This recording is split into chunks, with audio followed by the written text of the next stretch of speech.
Anisa, ti je prej disa muesh pjesë e farmacisidit dhe ke krijuar një grup shumë të mirë të farmacia dhe Deliorgji. Ke arritur të mbash balancat dhe të çosh përpara projekte të cilat së bashku diskutojmë dhe mendojmë. Mendon se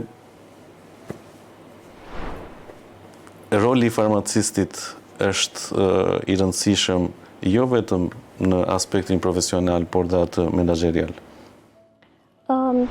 Mendoj që janë të rëndësishme të dyja, që një puna të shkojë mirë në farmaci, përveç anës profesionale, duhet të jesh edhe një menaxher i mirë dhe të krijosh një ambient të qetë në punë. Ne i dim shumë mirë problematikat që kemi çdo ditë, edhe sa e rëndësishme është të kemi një qetësi në punë dhe një ambient sa më të qetë me njëri tjetrin.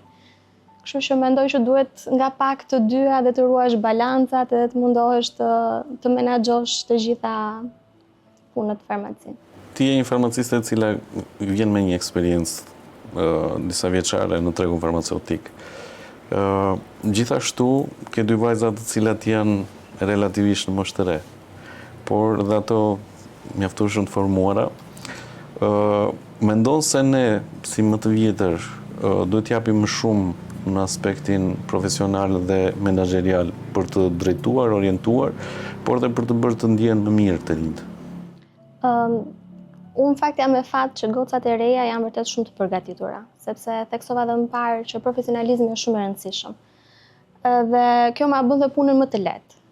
Por padyshim që dhe më të vjetrit në punë duhet jenë orientues në punë për të menaxhuar sa më mirë situata të ndryshme.